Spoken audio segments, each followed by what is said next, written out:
원래 400까지 올랐는데 혈당이 식단하고 나서 짜장면 꼬빼기 먹었는데도 180까지밖에 안 올라요. 막 이러면서 당뇨약을 안 먹을 정도로 키토식을 시켰더니 황반부가 정상화됐거든요. 언제 실명되어도 할 말 없는 상태인 거예요. 3년, 2년, 3년이 지났거든요. 내가 이 실명되기 전에 좀 일찍 알았으면 얼마나 좋았을까. 바짝 쪼여가지고 뭔가를 하고 나면 폭식욕구가 진짜 하늘 끝까지 찔러요. 어떤 헬스 대회 나가신 분인 것 같아요. 형님 조지 있습니다 이러는 거야. 그거를 갖다가 폭식으로 푸는 거예요. 그렇죠. 저탄고지를 하다가 콜레스테롤 수치가 높아지는 경우 유지를 해도 된다, 아니면 좀 식단을 바꿔야 된다. 그럼 한 7년 정도 현장에서 지금 이런 또 식단도 처방하고 계시잖아요. 이렇게 임상적으로 어떤 효과 본 케이스들이 많아요? 드라마틱 케이스가 좀 몇 개 있어. 일단 혈관이라는 걸 다이렉트로 볼 수 있는 유일한 과예요. 어떻게 보면 그러네요. 밖에 나와 있잖아요. 망막혈관이 바로 볼 수 있잖아요. 사진 촬영에서. 그러니까 내과 선생님들이나 이런 선생님들은 뭔가 좋아져도 좋아진지를 몰라요. 피검사상에서 왔다 갔다 하는 거지. 근데 그건 또 조직의 문제가 아니라 혈액 속의 뭔가니까. 그렇죠. 간접적이잖아요. 근데 저는 딱 보면 혈관이 막 꿈틀꿈틀해가지고 꼬여있던 사람들이 혈관이 싹 퍼지고 정상화되고, 망막이 허혈이 돼가지고 죽어있던 망막들이 순환이 되기 시작하면서 때깔이 좋아지고, 피가 막 늘어나 있던 게 피가 감소하고, 부포있던 게 부종이 빠지고 뭐 이러는 거예요. 이거 신기하다. 그 대부분은 이제 시작하는 거를 그냥 당줄이기, 그 다음에 이제 염증원이 되는 이제 알러지 오적이라고 제가 하는 게 있거든요. 당, 밀가루 음식, 유제품, 그 다음에 트랜스지방, 그 다음에 가공식품들, 그 5가지 피하기. 염증을 높이는 5가지 음식이라고. 그래서 그 5가지를 피하거나, 아니면 뭐 이제 막 거북목 심하거나 되게 힘든 분들 같은 경우는 당, 카페인 2가지만 좀 줄이라 이렇게 이야기하거든요. 예. 자율신경 때문에? 예. 자율신경 과민이라고 생각하는 분들은 낮추기 위해서 별말 안 하고 당이랑 카페인만 좀 끊어보십시오 이렇게 이야기하거든요. 네. 그리고 일반적인 환자들한테는 대부분 그렇게 관리를 하니까 하는 사람하고 안 하는 사람은 알겠죠. 그런 식으로 이야기 드는데, 제가 딱 보고 나서 이 사람은 꼭 식단을 시켜야 되겠다라고 확신이 든 사람은 딱 앉혀놓고 가이드 책을 옛날에 만들었었어요. 그 가이드 책을 나중에 제가 라이프스타일 카페에 공유를 했고요. 자료들을 따로 병원에 비치라고 복사를 이만큼 해놨어요. 그리고 올 때마다 저랑 같이 요거 끊어보시고 요거 끊어보시고 그래가지고 다음 주에 한번 봅시다. 일단 지금 그렇게 해가지고 뭐 당뇨 있으시면, 당뇨 생긴 지 얼마나 됐어요? 3개월밖에 안 됐어요? 약부터 끊으셔야 되지 않겠어요? 당뇨약. 네, 그러면은 막 환자가 저 약 때문에 다리끼 생긴 거예요 이러면서, 그건지는 잘 모르겠는데 관계는 있겠죠? 이러면서 일단은 막 모티브를 만들어요. 그래가지고 막 이따 시켜요 환자한테. 그렇게 해가지고 시켰더니 나중에는 환자가 갑자기 선생님 저 약 안 먹어도 혈당이 안 올라요 뭐 이런 분들 계시는 거예요.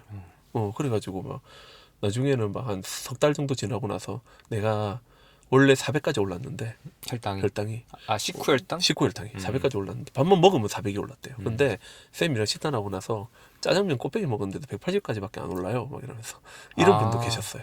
그런 이거는 분도 인슐린 민감성 진짜 개선이 많이 된 거죠. 그분은 또 근데 그분만 한 게 아니고 운동도 열심히 하시고 진짜 열심히 하셨어요. 네. 그러고 이제 어떤 분 같은 경우 그다음에 황반변성이라고 해서 당뇨성 황반변성 이런 거 있거든요. 설명할 수 있어요? 안구가 이렇게 있으면 이제 당뇨가 사실 소위 이제 말초 순환을 막는 거잖아요. 네. 그러니까 한마디로 말해서 이제 제가 맨날 당뇨병을 이야기할 때 혈관에 녹말가루 풀었다고 이야기를 하는데 그럼 찐득찐득할 거 아니에요. 그러면 그렇죠. 그게 굵은 혈관이 아니라 그 미세혈관들부터 막기 시작하거든요. 네. 근데 망막에는 엄청난 많은 미세혈관이 있는데 그 중에서 그 안구의 황반부라고 하는 그 빛의 초점이 맺히는 자리는 혈관이 없어요. 왜냐면 시력을 100% 받아야 되거든요. 시력을 받아야 된다고요? 네. 그게 무슨 말인데요? 그러니까 안구가 이렇게 있잖아요. 네. 안구가 이렇게 있잖아요. 네. 그러면 안구 뒤에 빛이 이렇게 맺히는 자리에 황반부라고 하는 지역이 있어요. 네. 황반부. 예, 거기에는 시세포 중에 우리 추체세포라 그래가지고 색각세포, RGB, 색각세포 여기 다 있어요. 색을 감각하는, 예, 수용하는. 예. 나머지 부분에는 우리가 로드셀이라 그래가지고 네. 뭐 암수능이라든지 이런 배경 시야를 담당하는 세포들은 이 바깥쪽에 있고요. 네. 그래서 우리는 뭔가를 볼 때 이 트래킹이라서 딱 쫓아가는 지점에 딱 보는 거 있죠. 네. 그 시력의 99%는 이 황반부에서 나와요. 여기 중요하네요, 그러면. 예. 근데 그게 엄청 작아요, 사이즈가. 네. 그 안에 다 있어요, 시세포가. 시세포. 예. 그래서 근데 그 시세포가 그대로 받아가지고 빛으로 읽어야 되잖아요. 그렇죠. 근데 그 뒤에 혈관들이나 망막들이 두꺼우면 어떻게 되겠어요? 효율이 떨어지겠죠. 네. 그래서 황반부만 뒤쪽 판이 혈관이 없습니다. 이해했어요. 층이 없어요. 오케이. 그래서 걔는 받아서 바로 받아가지고 바로 넘기는 거예요. 그러다 보니까 이쪽 부분은 그럼 혈액순환을 어디서 받느냐? 네. 요 주변에서 확산이라는 걸 통해서 받아요. 확산. 주변에 있는 혈관들에서 물을 흘려줘가지고 그렇죠. 확산을 통해서 산소 공급을 받아요. 음. 근데 시력이 되게 중요한 부분이니까 산소 공급을 어마어마하게 많이 받아야 될 거 아니에요. 구조적으로 되게 복잡하다 그랬잖아요. 그렇죠. 그런 상황인데 말초 혈액순환 장애가 와요.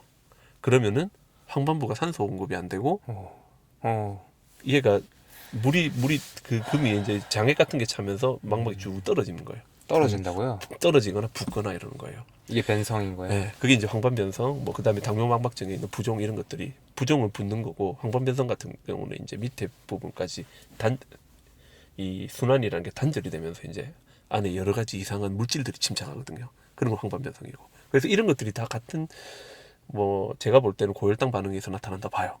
어쨌든 근데 그게 결국은 혈관의 말초순환 장애를 만드는 거죠. 당뇨 같은 경우는 이제 직접적으로 만드니까 부종이 먼저 생겨요.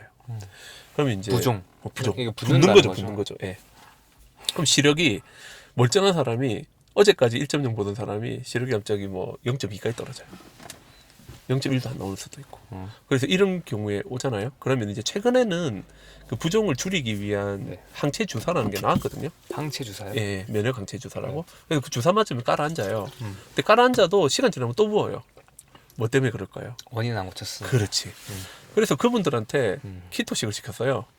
당뇨약을 안 먹을 정도로 키토식을 시켰더니 부종이 착 빠지는 거예요.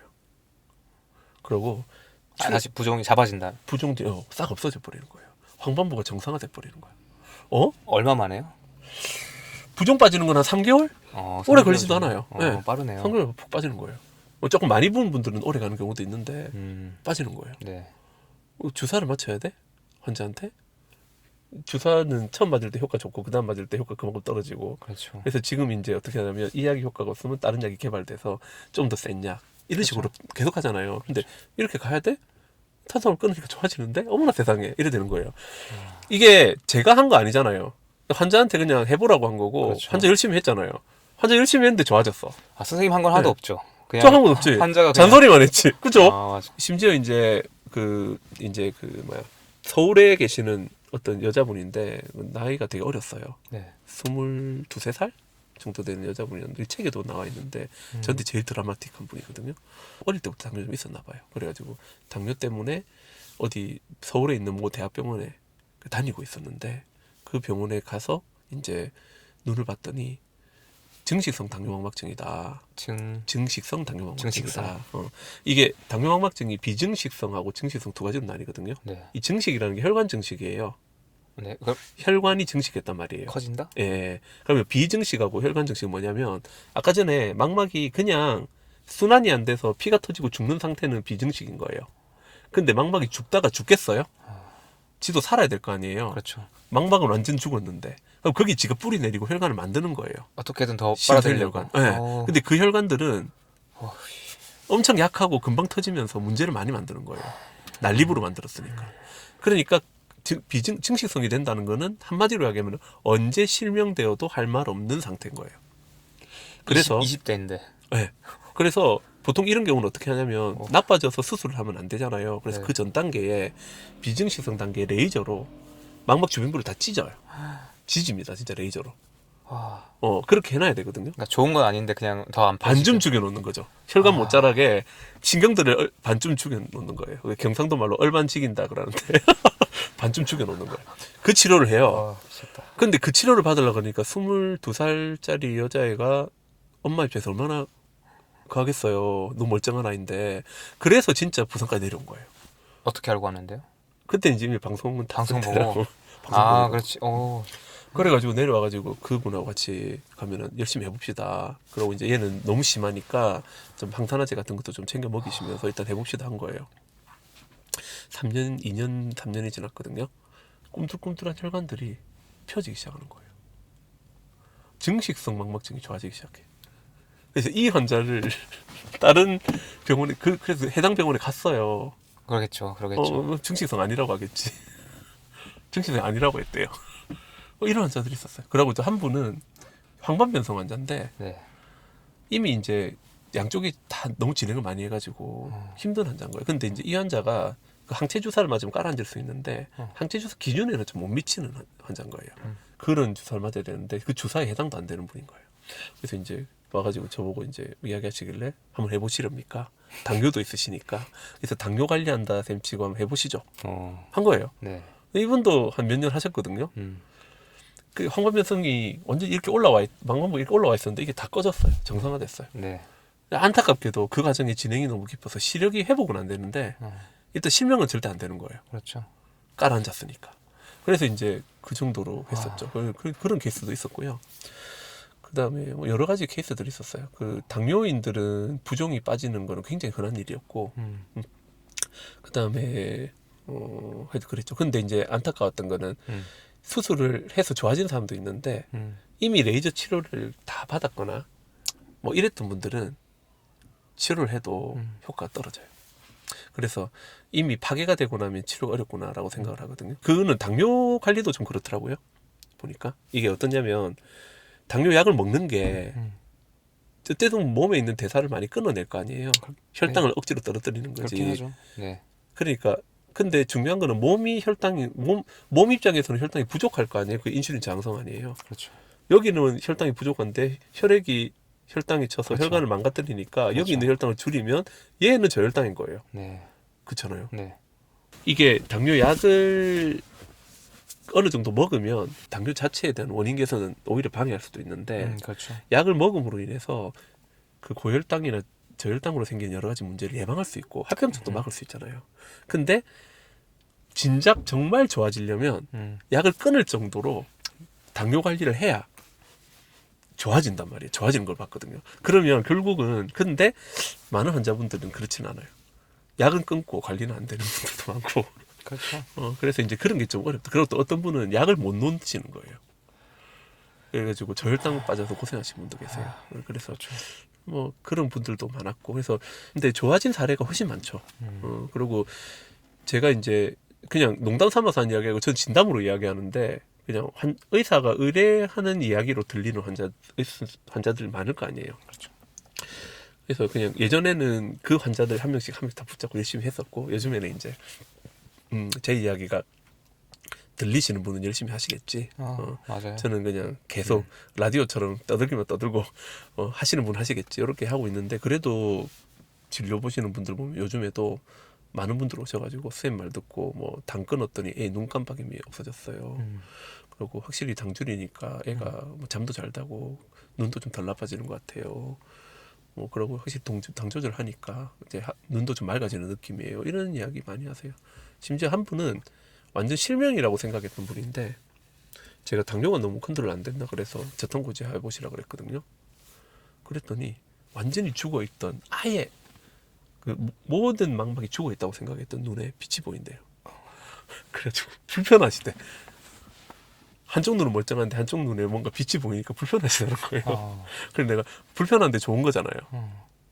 그런데 이제 환자분은 그래도 그거를 불편하다고 이야기는 안 하시고 그냥 불편한데 내가 이걸 좀 일찍 알았으면 내가 이 실명되기 전에 좀 일찍 알았으면 얼마나 좋았을까. 이 위원장을 좀 몇 년만 빨리 만났어도 좋지 않았을까 이렇게 이야기하길래 제가 그때 드렸던 말씀이 몇 년 전에 만나셨으면 저는 이런 말을 한 말씀도 드릴 수 없는 상태였을 겁니다. 이러면서 저도 몰랐으니까요. 알면서 그래서 이제 어떻게 그 안과 의사라 가지고 좀 복 받아 가지고 여러 가지 케이스를 접하게 됐고 방송을 또 어떻게 좀 타 가지고 그걸로 인해서 많은 환자들을 봤거든요. 정말 난치성 환자들도 많이 보고 근데 정말 듣지도 보지도 못했던 저는 인생에서 한번 경험하지도 못했던 난치성 환자들도 많이 왔었어요. 근데 제가 해결해 줄 수 있는 건 없잖아요. 왜냐면은 저 안과 의사고 사실 눈밖에는 몰랐고 기능의학이라는 게 내과 전반 뭐 신경외과 전반 신경과 전반을 다 아우르는 거를 다 알고 있는 게 아니거든요.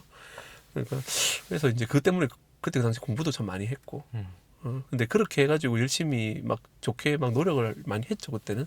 근데 그렇게 하다 보니까 제 나름대로는 뭐가 생각했냐면 어쨌든 이 식단을 바꾼다는 것 자체가 음식을 바꿔가지고 한다는 거. 그리고 나는 진정한 사소한 습관인데 그냥 설탕이나 당 끊고 뭐 예를 들어서 탄산음료 끊는 것만 한다는 것만으로도 몸에 엄청난 게임 체인저가 될 수 있는 거다.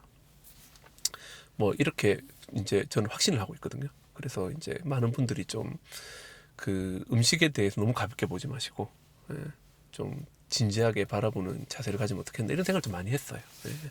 그리고 저도 아까 제 이야기를 조금 더 드리자면 제가 이제 식단을 하면서 다이어트에 너무 신경을 많이 쓰니까 몸이 너무 괴로운 거예요. 그리고 아까 말씀드렸듯이 방송 같은 데도 막 나오는 데마다 사람들이 더 관심을 가져요. 모든 사람들이 저한테 살이 쪘냐 빠졌냐에 관심을 가져요. 그게 너무 스트레스인 거예요. 근데 저는 그러면서 제가 생각했던 건 뭐냐면 근데 제가 식단을 그렇게 하면 어떤 느낌이 드냐면 마음을 좀 쪼우게 되거든요. 근데 제가 또 이게 식단이 20년 차 넘어갔잖아요. 그러니까 이제는 뭔가를 바짝 쪼여가지고 뭔가를 하고 나면 폭식 욕구가 진짜 하늘 끝까지 찔러요. 제가 스스로 컨트롤 안 될 정도로. 근데 제가 또 살고 있는 게 병원 업무고 병원도 나름 서비스업이잖아요. 말도 많이 해야 되고 환자도 많이 봐야 되고 감정 사실 노동도 좋은 거를 보느냐보다는 안 좋은 걸 훨씬 더 많이 보고 이러니까 또 이제 또 그래도 직원을 한 그래도 8명 정도 있고 있는 그래도 병원을 하고 있고 집안 내 또 가장이기도 하고 이러니까 사실 하루하루가 되게 스트레스 받고 안 좋은 일이 많거든요.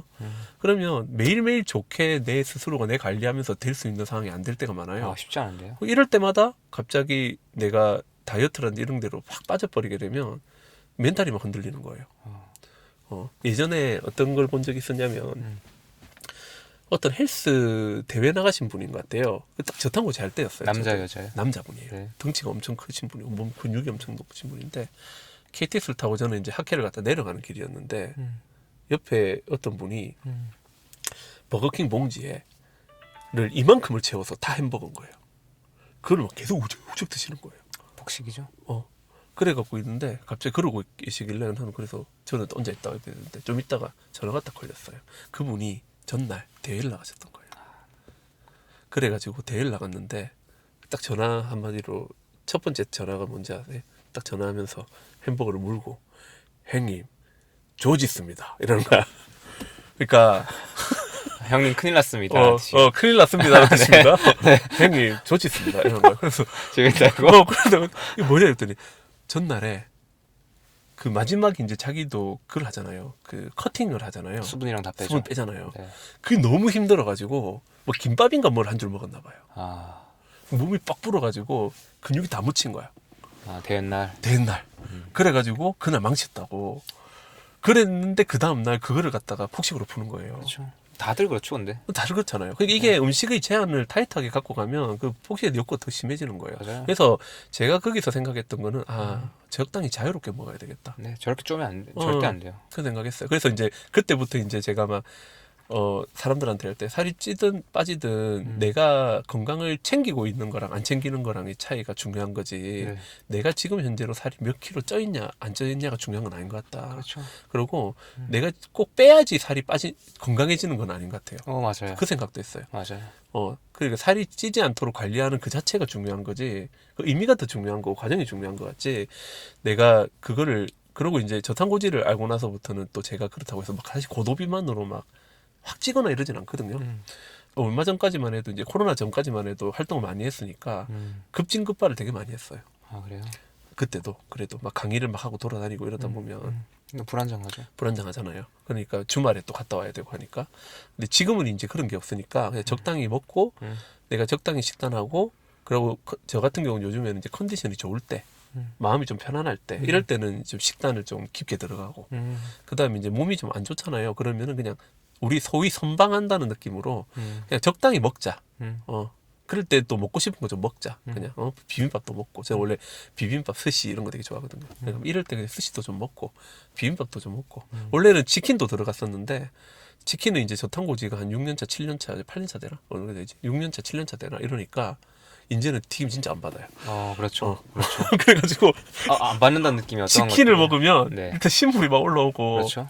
특히 매운 거 있잖아요. 저기 원래 저기 교촌 매운 뭐 레드 콤보 이런 거 되게 좋아했거든요. 네. 그런 거 되게 좋아했는데. 달고 맵죠. 네. 그리고 이제 부산에만 좀 유명한 것 중에 치킨 신드롬이라고 있어요. 치킨 신드롬. 그렇게 단디 맵닭 뭐 이런 거 있거든요. 그런 게 옛날에는 엄청 많이 먹었는데 요즘에는 처음에 그랬다가 나중에 이제 노랑 통닭으로 바꿨어요.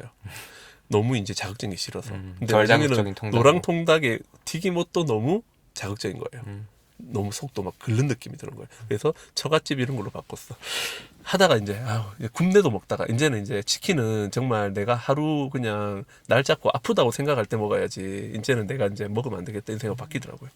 근데 이제 조금이라도 타격 덜하면서 제가 원래 좋아하는 것들 있잖아요. 뭐 초밥이라든지 뭐 이런 것들은 뭐 비빔밥이라든지 뭐 이런 거는 그냥 먹고 싶으면 먹거든요.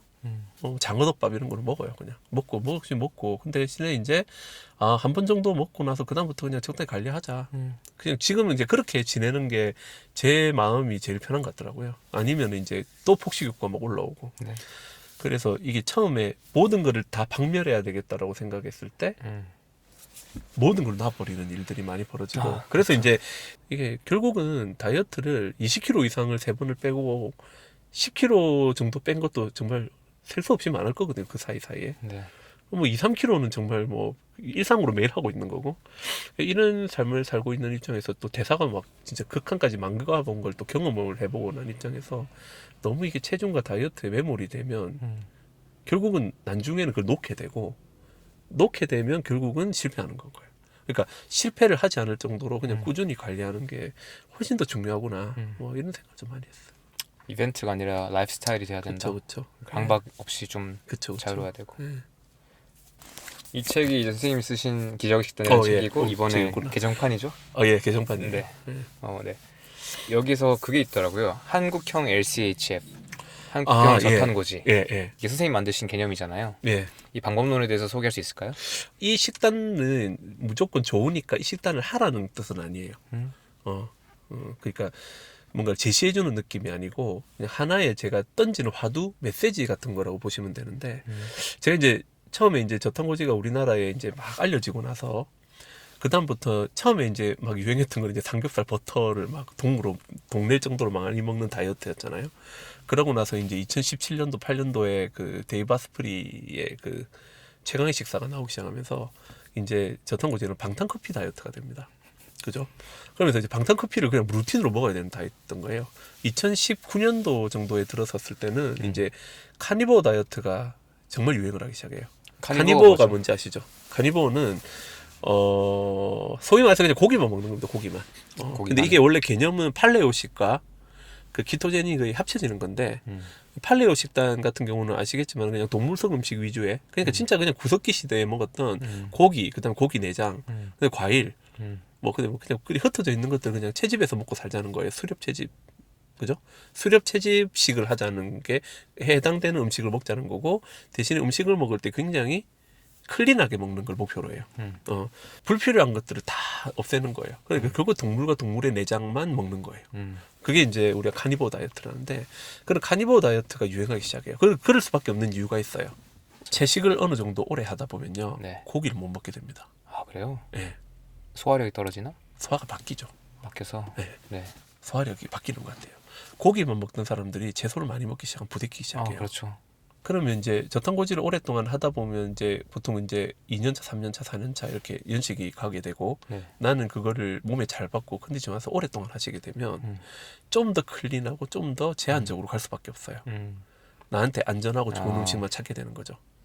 근데 이제 그런 과정에서 채식으로 가는 것보다는 고기 쪽으로 갈 가능성이 훨씬 많아요. 저탄고지는. 왜냐하면 에너지가 다 동물성 지방에서 들어오니까. 채식으로 하기가 쉽지가 않죠. 어렵죠. 엄청 어렵죠. 그리고 채식은 원래 다식이거든요. 다식. 많이 먹어야 된다. 채식의 건강의 목적은 다식이에요. 많이 먹어야 돼. 자주 먹고. 그렇죠. 근데 자주 먹고 많이 먹는 게 저탄고지 이념하고 떨어져 있기 때문에 그거를 지방으로 해결하려면 코코넛 오일, 뭐 올리브유 같은. 올리브 이런 걸로 가야 되는데 올리브유도 에너지 대사 올리는 데는 좀 떨어져 있고 뭐 이러니까 없는 거예요, 별로. 그러니까 이제 채식 어렵잖아요. 그래서 다들 동물식 위주로 가게 되면 채소에 대한 여러 가지 저항감이 생겨요. 몸에서? 그렇죠. 탄수화물 소화하는 게 떨어지고 식이섬유를 배출해야 되는 것도 떨어지고 장이 보니까 확실히 당과 지방을 같이 섞어 놓으면 얘가 좀 띨띨해가지고 같이 못하는 것 같아요. 맞아요. 그래 확실히 그런 느낌이 몸에서 많이 들거든요. 이건 기본적이죠. 네, 특히나 또 요즘 현대인들은 또 단백질 소화도 잘 못하잖아요. 그렇죠. 그런데 식이섬유 같이 먹으면 단백질하고 식이섬유 같이 끌어내리는 것도 보통 일 아닌 것 같고. 그래서 여러 가지 그런 부분들을 보이다 보니까 음식물을 한쪽으로 편향성으로 많이 되는 것 같고 그게 자연적으로 그래서 카니보로 가는 것 같아요. 근데 저는 그거에 대해서 좀 방귀를 들고 싶었어요. 이게 왜 그랬냐면 너무 육류 쪽으로 가고 있는 흐름이 있어서. 그것도 그건데 카니볼을 평생 할 수 있으면 해도 되는데 음. 평생 하기 어려울 거거든요. 음. 그리고 이제 저탄고지를 오랫동안 했던 분들은 치팅을 계속하면 몸이 안 좋아진다는 걸 많이 느끼세요. 그렇죠. 결론은 뭐냐면 다양성을 추구하는 쪽으로 가야 된다 생각을 했어요. 저도 동의합니다. 그래서 다양하게 먹는 쪽으로 계속 가야지. 우리가 애기들이 이유식을 먹고 있어서 거기서부터 음식을 먹어 나가는데 장을 카니보 같은 걸로 하게 되면 장이 이유식하는 애기들 장처럼 바뀐다고 이야기를 하거든요. 보통. 그러니까 그렇게 가고 나면 계속 그걸 먹고 살아야 되잖아요. 현대인들한테 적합한 식단으로 봤을 때는 결국은 소화력이 제일 문제고 네. 다양하게 먹으면서 소화력을 줄일 수 있는 방법을 생각을 해봤거든요. 소화적 부담을 줄인다고. 소화력 반응을 줄이는 그런 식으로 생각을 해보니까 동물성 음식과 식물성 음식을 좀 골고루 먹는 것들이 좋지 않을까. 그럼 골고루 먹는 방법은 어떤 게 있을까? 그러면은 이제 소화가 잘 되는 음식 위주로 먹는 방법도 있을 거고 네. 소화가 잘 되게 삶거나 쪄서 먹는 방법도 있을 거고 뭐 이런 것들을 막 그리다 보니까 한국의 보양식을 이야기하면 되겠다. 네. 어떤 것들이요? 옛날에 우리 선조들이 어쨌든 못 먹고 살았잖아요. 그렇죠. 그래서 그분들이 못 먹고 사셨을 때 이겨낼 수 있었던 게 결국 고깃국이나 이런 거 아니었을까요? 그렇죠. 그 다음에 채소 같은 것도 봄나물 같은 거 장 안 좋아져서 이제 장 풀리기 시작하는 무렵에 채소 소화도 안 되니까 다 데쳐 먹었잖아요. 그렇죠. 데쳐 먹었죠. 아, 그래. 옛날에 우리 보릿고개를 넘겼던 선조를 생각해서 그런 식의 시스템으로 이해를 시켜주자. 네. 해서 이제 제가 이제 그러면서 탄수화물에 대해서도 사람들이 케톤식이 잘 맞는 사람도 있거든요. 저는 기본적으로 추구해야 되는 거는 저탄고지를 생각한다면 케톤식을 추구하는 게 맞다고 생각을 하고 탄수화물을 안목적으로 막는 게 좋다고 생각을 하는데 특히 여성분들 같은 경우 탄수화물을 갑자기 끊었을 때 나타나는 부작용들이 문제가 있어요. 근데 그걸 또 지방을 더 드시라 그러면 못 드시거든요. 네. 지방이 소화도 안 되는 분도 계시고 억지로 사람을 끌고 갈 수는 없잖아요. 그러면 이제 그분들은 결국은 탄수화물을 조금 먹어야 되잖아요. 네. 그리고 제가 이제 대신에 항상 환자분들한테도 이야기하고 생각하는 게 탄수화물은 활동 에너지, 그 다음에 지방은 기본 에너지 플러스 뇌 에너지라고 환자한테 이야기를 하거든요. 그렇게 이해하기 쉽네요. 그래서 무조건 탄소를 먹으면 활동을 해야 된다. 그렇긴 하지만 탄소를 먹고 활동을 하면 어쨌든 많은 부분이 좋아질 거 아니에요. 그렇죠. 그래서 제가 탄수식을 하는 걸 제한을 또 좀 풀어주는 환자들도 많거든요. 그래서 너무 그렇게 따지면 또 옛날에 우리가 보양식으로 먹는데 닭에 닭죽을 먹고, 그죠? 네. 녹두 넣어 먹고 뭐 찹쌀 넣어 먹고 했잖아요. 미역국도 먹고. 그런 정도가 굳이 그것도 광의로 따지면 저탄고지의 범주 안에 들어가지 않을까? 그런 생각이 좀 드는 거예요. 그래서 이제 제가 그냥 개념을 이런 식으로 꼭 해라라는 100%의 방향은 아니지만 우리가 저탄고지를 하는 데 있어가지고 다들 그냥 어쨌든 카니보어 그 다음에 7대 2대 1로 불리는 키토제닉 다이어트 이거는 명시화돼 있잖아요. 네. 근데 제가 원하는 거는 이런 사람들도 있지만 못 따라가는 분이 이만큼이 있는데 이런 사람들한테 적당히 대충 골고루 클린하게 잘 먹자. 탄수화물이 과하지 않게. 하지 않게. 이런 것들을 좀 이야기를 하고 싶은 거예요. 그래서 이제 그 한국식 저탄고지의 개념을 넣었죠. 제가. 예. 이해했습니다. 그렇죠. 예. 보통 저탄고지를 하다가 나타나는 그 부작용들 있잖아요. 예. 뭐 변비, 탈모, 키토르시, 예. 기력 저하. 예. 이런 것들이 있을 때 원인과 대처 방법은 무엇일까요? 대부분 탈수죠. 탈수, 전해질 불균형 이런 거고. 탈수와 전해질 불균형. 예, 그리고 그 전에 이제 탄수화물 섭취가 많았다거나 뭐 아무래도 인슐린 저항성 심한 분들이 증상 좀 더 진하게 느끼실 거고요. 대부분은 저는 돌파하면 된다고 생각을 해요. 돌파라는 건 그냥 그냥 참는다? 식단 그냥 식단하고 넘어가면 된다고 생각을 하고 좀 안 된다 싶으면 B군, 마그네슘, 수분 섭취 충분히 하고 비타민 B군, 마그네슘, 마그네슘, 수분 섭취 뭐 이런 거 하면서 소금은요? 소금 당연히 중요하죠. 예, 그런 거 소금 안 돼요. 소금 이거까지? 예, 그 정도까지 좀 충분히 섭취하면서 그냥 넘어가도 된다 생각하고요. 네. 근데 이제 래시 같은 경우는 키토레시? 네. 생기면 그냥 약제 먹으면 될 것 같아요. 병원에 약이요? 가서 그게 이제 그 키토레시 같은 경우는 그 진단명이 있거든요. 그 의학적 진단명이 갑자기 기억이 안 나네. 있어요. 어쨌든 그래서 거기에 맞춰서 주는 항히스타민제랑 이런 거 먹으면 금방 좋아져요. 항히스타민제 말고 또 있어요? 그러니까 아니 지금 안 떠오르신 거죠? 보통 지금 안 떠올라요. 이제 보통 이제 제가 이제 아세틸시스테인이랑 그다음에 항히스타민 뭐 그다음에 그런 거 좀 챙겨드리거든요. 그래서 그런 거 먹으면 금방 좋아지기 때문에 그냥 피부과 가서 약 드시는 게 제일 빨라요. 제가 봤을 때. 그러고 이제 글루타치온 주사 같은 거 좀 맞으시고 하면 금방 빨리 좋아지는 것 같아서 그것도 이제 성형외과든 피부과나 뭐 가정외과 다 있잖아요. 그래서 그거는 이제 근데 저는 개인적으로 그렇게 하면서 뚫고 들어가는 것도 한 방법이고요. 네. 키토리시 너무 심하면은 너무 가렵고 힘드시기 때문에 그냥 탄수화물 늘려가지고 키토 아웃 하시거든요. 근데 저는 조금 그렇게 가면 다시 들어갈 때 또 공포 생기고 이러기 때문에 내가 한번 좀 키토식을 해보겠다 그러면 그냥 넘어가 보는 거 좋을 것 같아요. 제가 이제 요즘에 커뮤니티 활동하면서 좀 보면서 느꼈던 게 어떤 게 있냐면 모든 분위기가 급진파와 온건파로 나뉘잖아요. 그래서 의견이 그래서 식단을 하는데 뭐 단식하고 그다음에 키토제닉을 막 엄청 타이트하게 이렇게 가는 사람들인데 그렇게 좋은 사람들은 계속 그걸 요구해요. 글로. 근데 그걸 못 받쳐주는 사람은 그렇죠. 몸에 안 맞는 사람들. 그렇죠. 근데 병원에 오는 사람들은 분들은 네. 대부분 안 좋은 분들이거든요. 대사가. 그러니까 못 따라가요. 그래서 저는 처방을 온건하게 처방을 해드려요.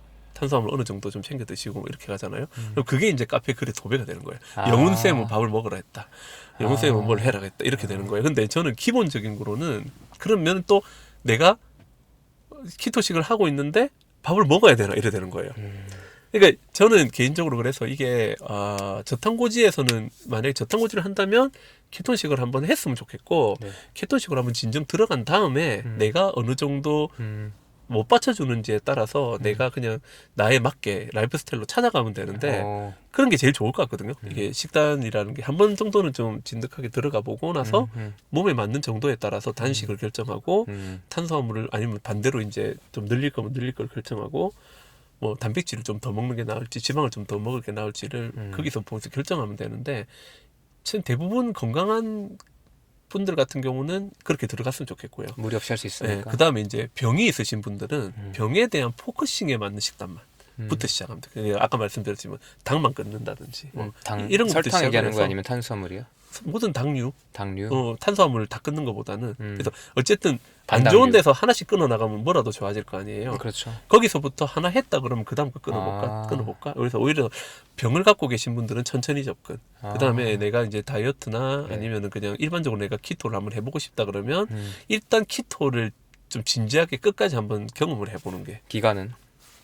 처음 시작할 때. 제가 볼 때는 2주는 부작용이 많은 시기니까요. 제가 볼 때 한 2달 정도는 해보는 게 좋을 것 같아요. 2달 해보고 그 다음에 이제 나빠지는 부작용들 있잖아요. 그런 걸 봐가면서 이제 한 3개월째부터는 조금씩 조절하시면 되지 않겠나? 뭐 이런 생각이 좀 들었어요. 네. 여기까지 한번 제가 제 개인적인 인사이트를 정리해보자면 우리가 수십 년 동안 해온 습관이 있고 거기 맞춰진 대사 시스템이 있고 망가진 것도 있잖아요. 이거를 갑자기 이제 우리가 바꾸는 거니까 맞아요. 대사 시스템을 뭐 고치기도 하고 내가 공복 시간이 길었을 때 지금 기력이 떨어지고 막 힘든 게 단식의 부작용이 아닐 수도 있는 거죠. 맞아요. 수십 년 동안 매일 맞아요, 먹어왔던 맞아요. 거의 네. 부작용일 수도 있는 네, 거죠. 맞아요. 그런데 이제 그 과도기가 처음에 시간이 좀 걸리고 개인마다 또 몸 상태 다르기 때문에 한번 해보고 내가 맞는지 안 맞는지 볼 거고 너무 부담이 되고 힘든 사람들은 좀 낮춰서 가고 네. 근데 좀 할만한 사람들은 첫 한 2달 동안은 좀 해보고 네. 그 다음에 또 어떻게 할지 결정해보자 네. 이렇게 할 수 있겠죠. 예, 그게 나을 것 같아요. 환자들은 좀 조심스럽게 접근하고 환자가 아니라 생각하면 좀 급진적으로 시작을 해서 나한테 맞춰 나가는 게 좋을 것 같아요. 이거는 되게 많이 나오는 질문인데 제가 이제 의료 전문가가 아니니까 조심스러운데 예. 저탄고지를 하다가 콜레스테롤 수치가 높아지는 경우 원인과 대처 방법은 무엇일까요? 이거는 제가 우리 카페에 한번 예전에 음방 해가지고 그때 클럽하우스 하면서 한번 정리를 쫙 해놨던 것도 있긴 한데 좋아요. 이 너무 많아요. 그래가지고 원인이? 하긴 한데 확실한 거는 콜레스테롤은 제가 드리고 싶은 말씀은 포화지방을 먹으면 올라가요. 근데 그 올라가는 게 나쁜 건 아니라고 생각해요, 저는. 그리고 일단 콜레스테롤의 LDL을 나쁘게 만드는 게 탄수화물이에요. 네. 대사증후군이고. LDL 뭘 나쁘게 한다고요? LDL 자체의 퀄리티를. LDL은 어쨌든 간에 그 지방을 온몸의 세포로 보내주는 셔틀 역할하는 게 콜레스테롤이잖아요. 그럼 그게 LDL이죠. 네, 그 보내주는 게 LDL이잖아요. 근데 그 LDL을 보내주는데 그게 양질로 보내주느냐 나쁜 걸로 보내주느냐의 차이로 저는 보이거든요. 그래서 LDL도 좀 구분을 해야 된다 생각을 하고 근데 이제 그때 대사증후군성 LDL들이 많이 만들어지면 확실히 문제를 많이 만드는 것 같아요. 근데 그걸 많이 만드는 걸 결국 아까 말씀드렸다시피 그 인슐린 저항성이나 대사증후군으로 인해서 만들어지는 LDL인 거예요. 우리 지방을 만들어 쓰는데 지방을 먹으면 그 지방 그대로 태워서 보내면 돼요. 근데 보내야 돼요. 근데 지방이 없어. 그럼 탄수화물에서 들어왔네? 그럼 얘를 프로세싱 해가지고 가공을 해서 지방으로 만들어서 보내야 된단 말이에요. 사실 콜레스테롤에 관련된 거는 이제 단답형으로 지금 쓰기는 조금 애매하고 나중에 아주 길게 네. 다음에 기회가 되신다면 한번 이거 제가 한번 따로 요청드려 보겠습니다. 예. 한번 제가 찾아볼게요 그거를. 예. 근데 그러면 콜레스테롤 수치가 높아져 있으면 유지를 해도 된다 아니면 좀 식단을 바꿔야 된다. 저는 굳이 식단 바꿔 필요는 없다고 보는데 저는 개인적으로 점검을 한번 해볼 필요는 있을 것 같아요. 어떤 점검? 식단을 잘하고 있는지. 식단 자체에 문제가 없는지. 예. 그러니까 예를 들어서 콜레스테롤이 고지혈증하고 고콜레스테롤 혈증은 좀 다르거든요. 고콜레스테롤 혈증은 중성지방 정상인데 고콜레스테롤만 올라가는 거예요. 고콜레스테롤 혈증은 저는 괜찮다 생각해요. 그리고 심지어 HDL이 높은 형태의 콜레스테롤 혈증은 괜찮거든요. 중성지방이나 HDL 수치가 괜찮을 때 콜레스테롤만 높은 건 괜찮다. 저는 괜찮다 생각하거든요. 그러면 대부분 대사가 괜찮아요. 근데 예를 중성지방 수치가 컨트롤이 안 된다든지 뭐 간 수치가 계속 뛴다든지 갑상선부 수치가 계속 떨어진다든지 뭐 이런 경우 있을 수 있잖아요.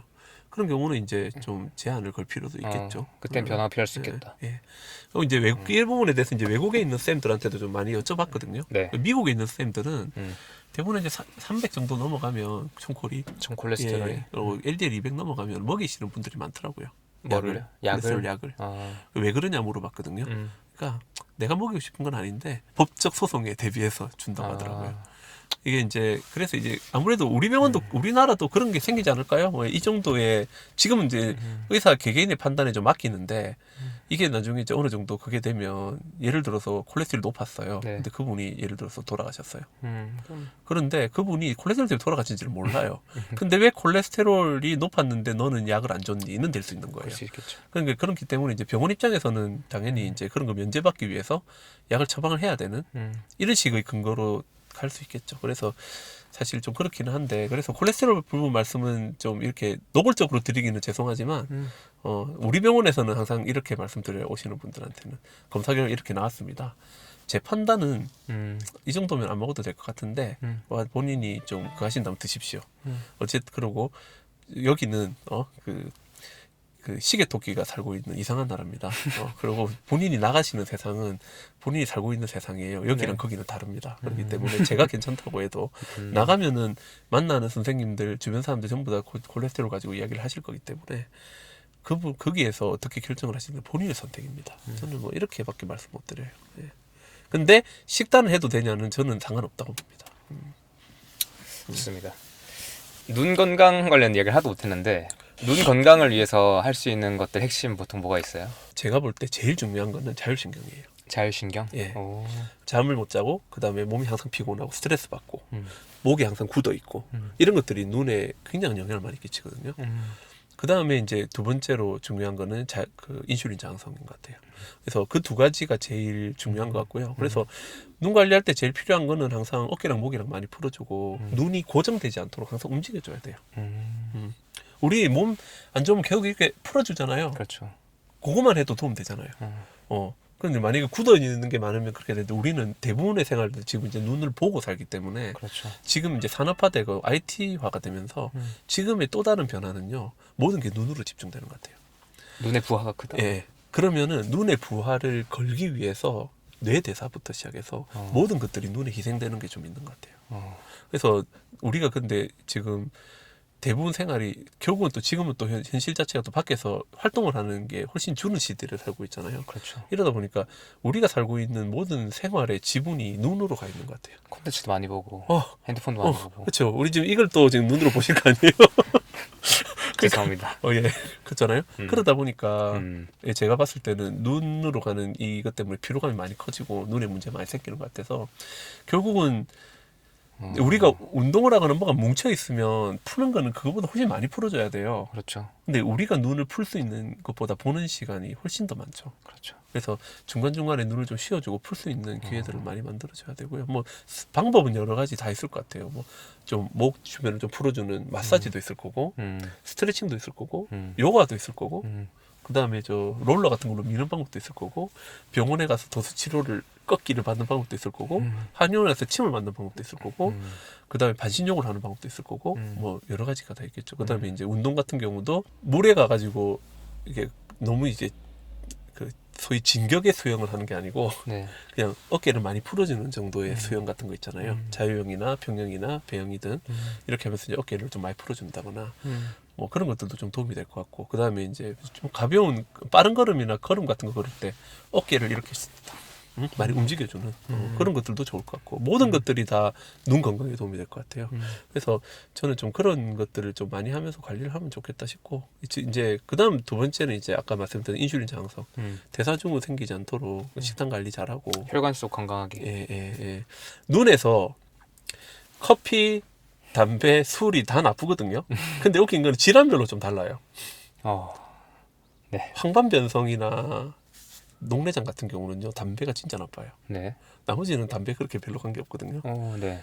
그다음에 이제 술 같은 경우는 황반변성에서 아마 엄청 나쁠 거예요. 당연히 그럴 거고. 다들 궁금할 게 여기일 거예요. 네, 카페인은 네. 제가 볼 때는 안구건조증, 눈피로, 녹내장 이런 쪽으로 좀 안 좋습니다. 노안. 그래서 좀 그 카페인 섭취는 적당히 하시는 거는 저는 괜찮거든요. 호르몬이 건강한 사람들은 카페인을 많이 마셔도 돼요. 호르몬이 갈수록 스트레스로 인해서 고갈되는 분들은 카페인 조심해야 되거든요. 그죠? 저번에 메이님 나오셔가지고 지금 카페인 단식 열풍이 불었습니다. 그렇구나. 그렇거든요. 네. 그래서 예를 들어서 내가 커피를 마시고 싶으면 그만큼 건강한 마음과 건강한 호르몬을 잘 챙기시면 커피를 먹으면 되고요. 근데 건강할 때 과하지 않게. 그렇죠. 저는 그렇게 생각해. 좀 몸이 안 좋고 많이 축나고 힘들 때는 좀 네. 끊는 습관을 들이는 게 좋지 않겠나 싶고. 예. 아까 말씀하신 거 떠올리면 한 3-4번째로 염증도 있겠네요. 그렇죠. 염증 올리는 거. 근데 염증 같은 경우는 이제 사실 여러 가지가 있겠죠.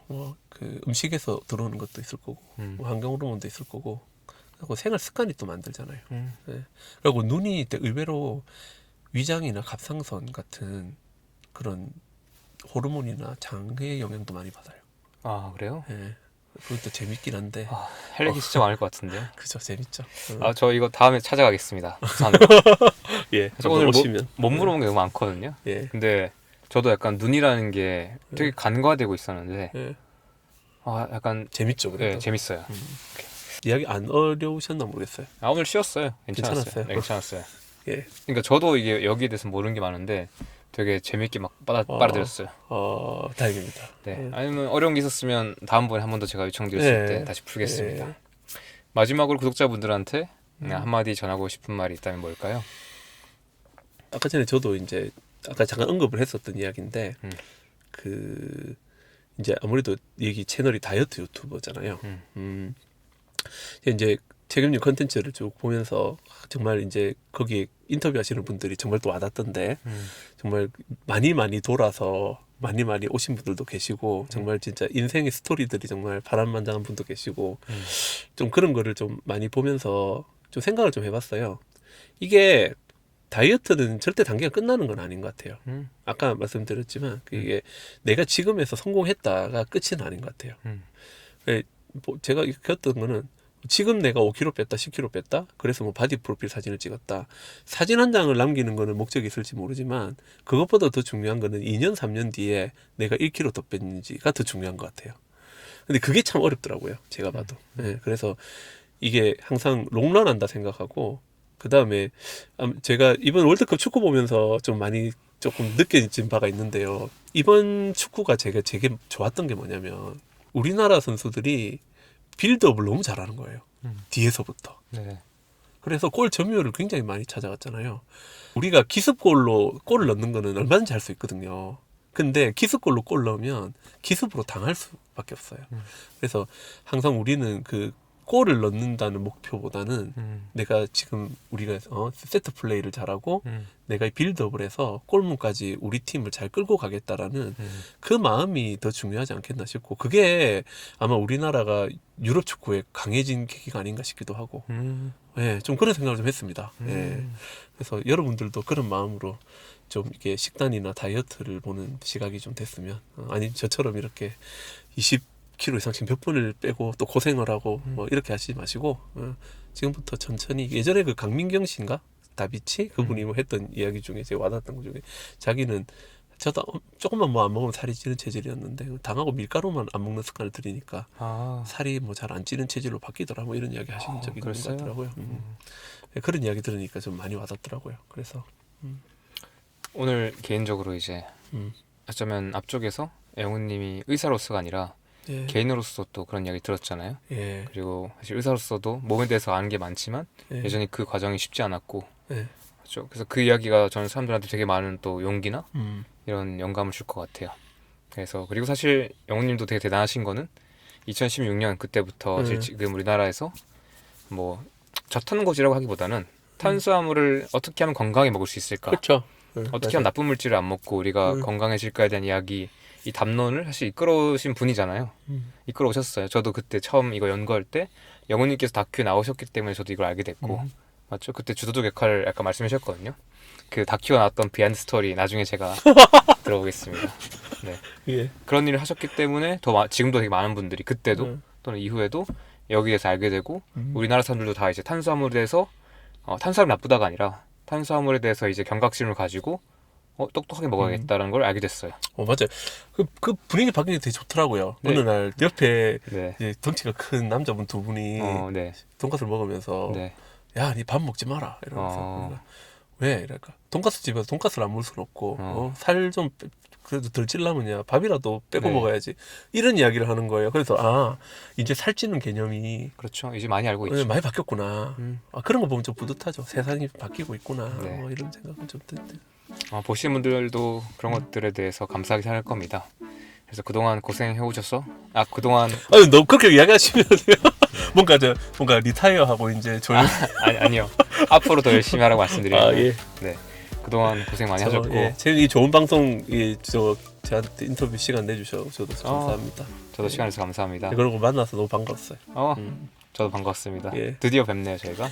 그러게요. 네. 또 뵙겠습니다. 예. 네, 좋습니다. 네, 이렇게 오늘 이영훈 안과 전문의 선생님 모시고 소중한 이야기 들었습니다.